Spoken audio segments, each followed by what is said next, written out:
Good evening. I'm here to do Mad Stevie's Halloween tag. Question 1. Would you feel comfortable living in a house or apartment where a particularly violent murder took place? Perhaps a serial murder where the killer had never been caught.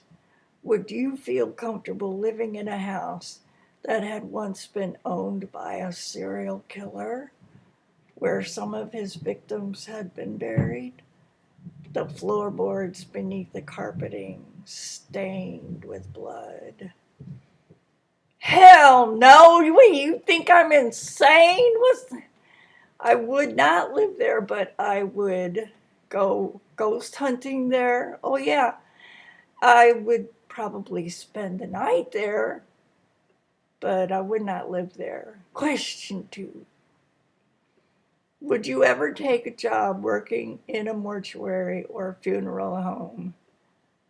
Yeah, why not? Number 3. Would you feel comfortable sleeping all night beneath a dead body that had been hung from a tree above you, all alone in the night, in the dark, while the corpse swayed back and forth, the rope eerily creaking? No, I don't think I would do that. No. Number 4. Do you believe in evil as a malevolent force that seeks to cause harm, distress, or destruction? Have you ever encountered it embodied in a person or a place? Explain. Well, part 1, do I believe in evil as a malevolent force? Well, you mean like I could reach out and touch it or something like that? No, I don't. And so that would make the second question answer also be no. Number 5, which would you choose? Being A, buried alive inside a coffin, or B, conscious yet immobile during a surgical procedure? Now, you didn't say if I get to have painkiller, or like a local, because I've had surgery where I was pretty much immobile, but I've been conscious. So, yeah, I would choose to have the surgery. And there was even one surgery where I told the surgeon that I didn't need um, to have a general anesthetic, because all he was going to do was make a cut, like a kitchen cut, through like maybe 3 layers of skin, and put a little drill bit in and take a screw out. And but no, he had to put me to sleep for that, which is stupid. I mean, it would have been like cutting myself with a kitchen knife, and not even as bad as that. I have a high tolerance for pain. I can't breathe. I'm suffocating. Okay. Number 6. Do you remember as a child lying awake after a nightmare or after watching a scary movie, too afraid to move, blankets tucked around you? You're hot, but too scared to move, to remove them, lest whatever is there sees you and attacks. Were you afraid of what was under the bed or inside the closet? Did you ever give shape to your boogeyman? Perhaps a face.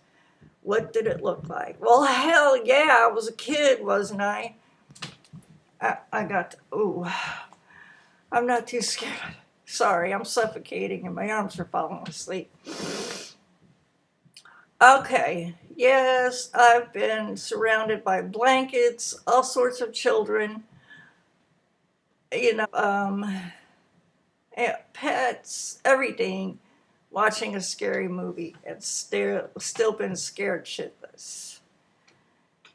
And I was afraid of what was under the bed, and I was afraid of what was in the closet. I was afraid of what was right outside my window.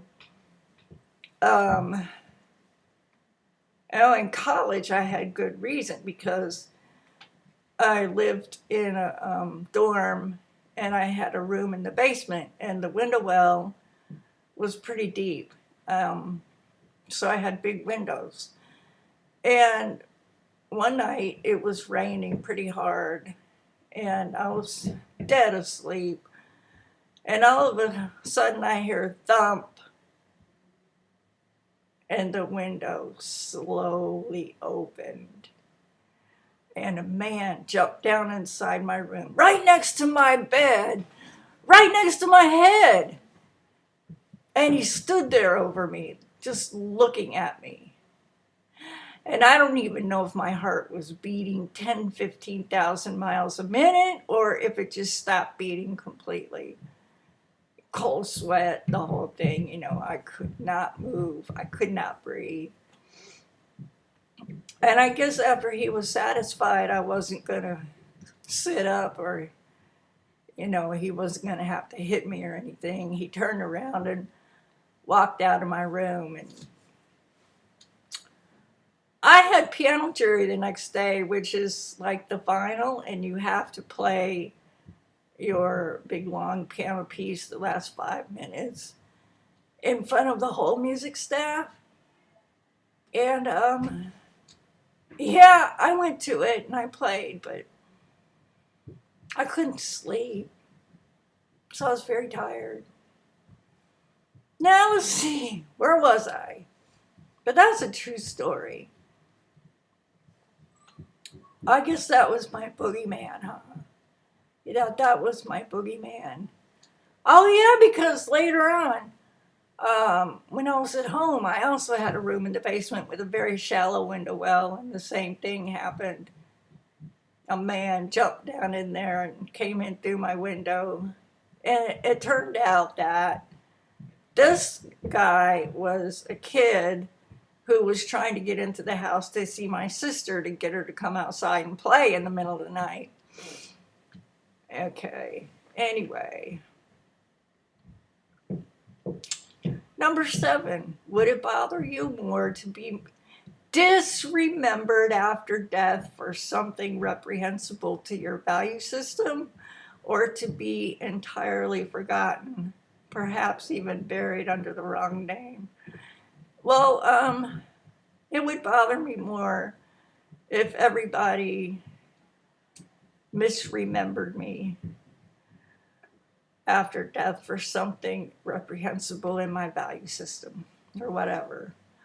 Number 8, it's a zombie eclipse and you've been bitten. Would you rather have the offending limb amputated without anesthesia and live to see another day? Or would you rather be killed right there on the spot? Hell, take that arm off. Amputate the sucker. I don't need it. Number 9, would you rather stuff your face betwixt